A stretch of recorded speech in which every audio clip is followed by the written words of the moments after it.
Pardon the interruption, but I'm Mike Wilbon. Tony, the TSA in Alaska found moose droppings in a man's carry-on bag. Tony Kornheiser, that's nuts. I only pack my own droppings.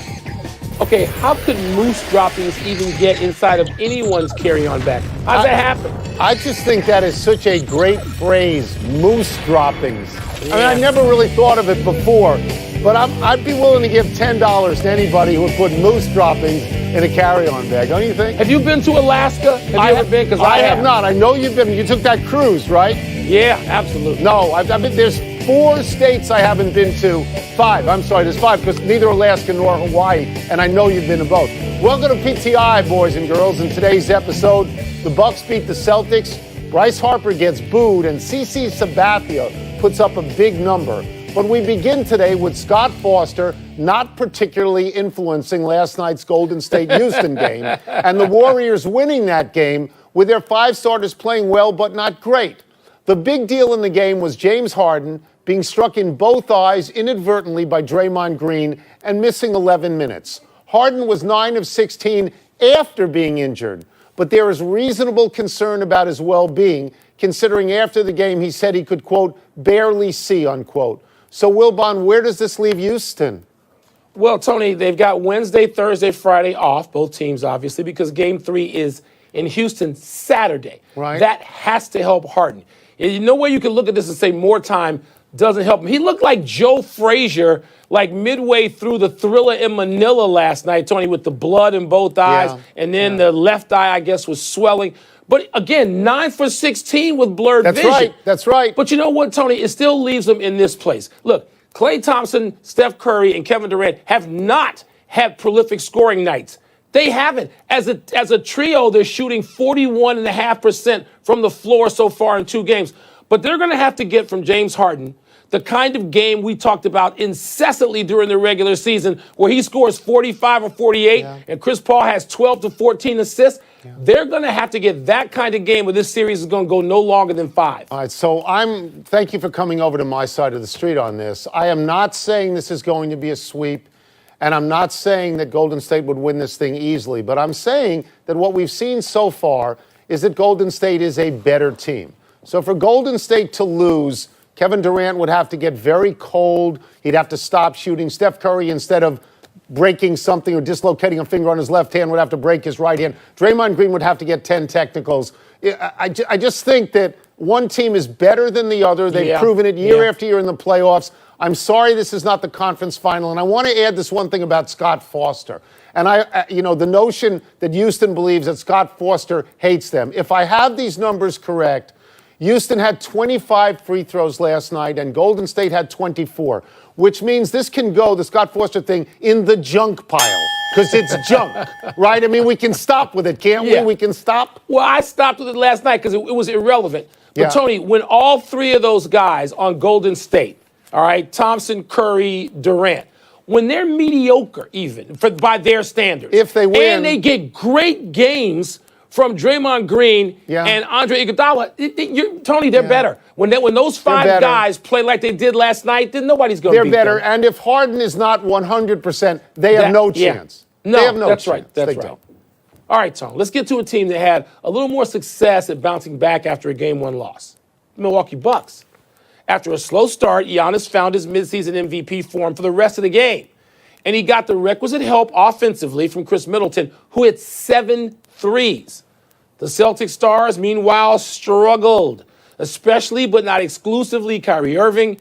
He was 4 for 18. Giannis got the blame for the Bucks' loss in Game 1. You don't want to put Game 2 all on Kyrie, do you, Tony? Well, I mean, I'm tempted to because I like to cast him in a particular light that suits my purposes, but I'm not going to do that. He was 4 for 18. Gordon Hayward was 1 for 5. Those 2 people cannot be 5 for 23 and the Celtics win. It's not going to work that way. Kyrie's line was particularly awful. It's 9 points, Mike, 4 assists, and 3 turnovers. You don't draft a kid like that out of college. But we expected Milwaukee to win. This series is 1-1. Boston has taken the home court back. That's right. I mean, right. We sat here. We both thought Milwaukee would win, and so I'm not blaming it on Kyrie Irving. Maybe this was his one bad game in the series, and it's out of his system. I was trying to trip you up. Good that you didn't take Oh. it. Tatum. By the way, Tony, Jason Tatum's done nothing so far. 5 points, 2 for 10. Brown had a pretty good game. He had 16 points. But Rozier was 2 for 10 as well. And you mentioned Hayward. So, no, there's an ensemble. As great as Kyrie Irving is, and he's the champion on that team. He's the guy with the ring. It's an ensemble. And they have to play better. It's sort of like Golden State, even though maybe Golden State light, their 5 aren't as good as the Hampton 5 or whatever you want to call them. But those guys have to be better than that. But, Tony, you're right. They still have the advantage. They do. They won the one game in Milwaukee. They had to. But, Tony, big ups to Giannis for saying, no, we don't need to make a bunch of adjustments. We need to play. And he went out even after a shaky start. Fine. They played last night. Milwaukee, Tony, this That's right. series could be a 6 or 7 game series. Oh, no, I as well. agree with that. It would not surprise me at all if it was 2-2 going back to Milwaukee. I just thought that by the end of the third quarter, that game was, there was no, that was not a great game. There was no drama in that game. That was that. They got blowed out. There was nothing there. Welcome to Philadelphia, Bryce Harper. Last night, Harper was booed again by the home crowd after going 0 for 4 and striking out twice. After a hot start, particularly against his old team, the Nationals, Harper's hitting just .138 with 13 strikeouts in his last 10 games. Harper said after last night's game he'd boo too. Wilbon, has Harper been a disappointment? Tony, this whole story, this whole theme is tiresome. I mean, Philly fans booing is not news. No. That's like cold in Chicago being a story, or not raining in California. It's just not. I don't understand. This is not everything is a big deal. Despite the way we treat things in sports media and social media and 24/7 news cycle, it's not a big deal they boo in Philadelphia. They don't know how to do anything else. So I'm not ready to sit and judge Bryce Harper's season because he's played a month as anything. Right. As anything. I mean, it's a month.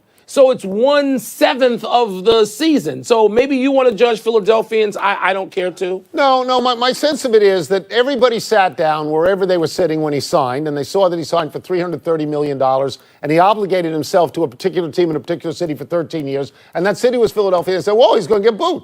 He's going to get booed every single year. This is what's going to happen in every Philadelphia. month. Yeah, so that I agree with you that is not news. But I want to say this about Bryce Harper. Because as a Nationals fan, I miss him, and I think the Nationals miss him. He is a big-time power hitter. You have to work carefully in a lineup when he's in that lineup. He is a threat all the time. He is a big moment hitter. It may be, Mike, that down the road, his one great MVP season is his only great season. That may be. But I know I look at the Nats lineup, they don't have a guy like this. They don't have somebody that every time he comes up, you need to worry. And even if he's playing badly in Philadelphia, especially with Hoskins as well, you got to worry going through that lineup. These are big-time hitters, don't you think? And they're in first place. You got those 3 young studs. I had to read the other day about how monumental it was that 23 guys under 21 hit home runs for the first time in Major League history in one lineup. What about 3 guys under 22? I mean, these things are so stupidly drawn. Bryce Harper is a big-time hitter. But you got young studs. You got to wait on them. You got to feed and grow them. And I understand that. I understand that. But when you look at the Dodgers, that's a very tough lineup to go through because there are so many guys who can bang it out. It's important. That's the way baseball's played now. Seems like the only milestones we talk about in baseball anymore are related to home runs.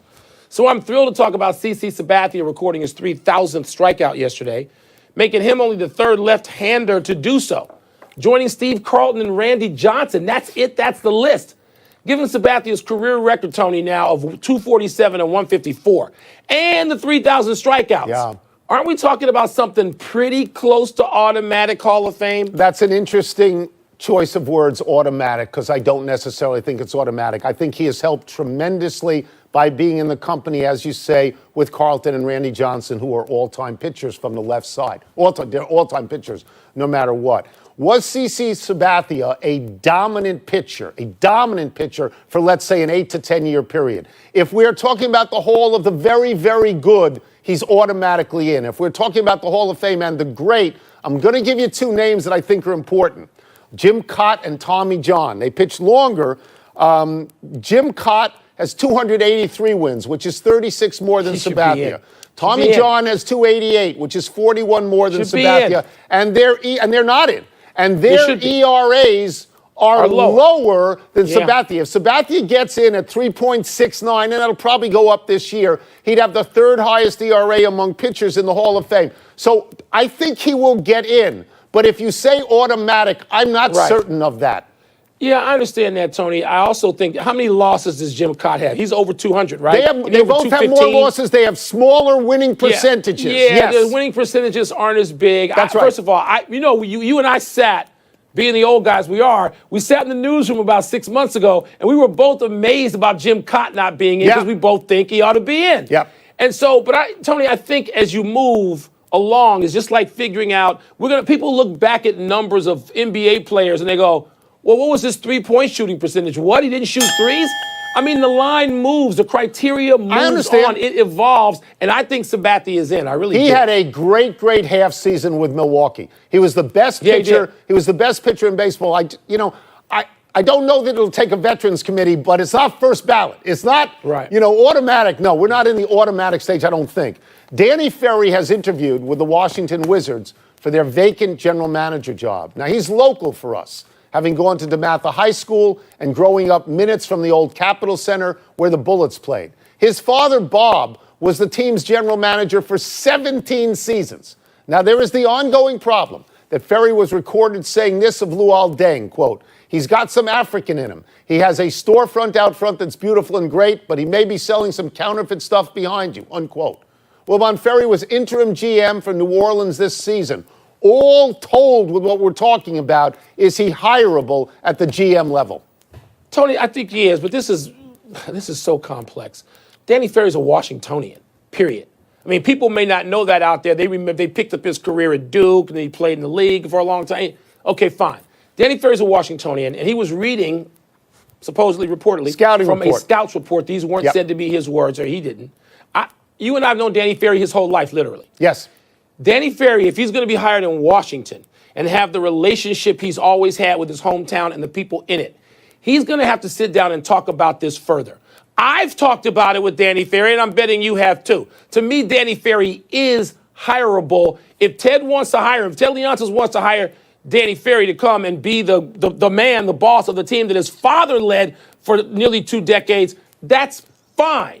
But I think Danny's going to have to get into this layers deep in that town because people are going to want to feel comfortable with him like they did when he was 10 years old and 20 years old and his whole life. And Danny may not want to do that, but that would be my advice. I think that has to be done. It's a little dicey in this regard. You can read those statements and you can say they are disqualifying. You can say that in a league that is overwhelmingly comprised of black athletes, that free agents wouldn't come and play for Danny Ferry, wouldn't play in Washington, and maybe that's true. But if we live in a second chance society, you got to be able to get a second chance in your hometown, right, Mike? I mean, if you don't get one there, and if you're not willing to divest yourself of all of this, strip it bare and talk about it, and you don't get one there, you're not going to get one. And I think we both think that he is hireable here. Absolutely. Here, Absolutely. Yeah. Let's take a break, but coming up, is it a good sign or a bad sign that Tiger is not playing this week? And does Brad Marchand deserve punishment for that rabbit punch last night? What was that? By the way, if you're worried about free agents in Washington, they don't come here anyway. They don't.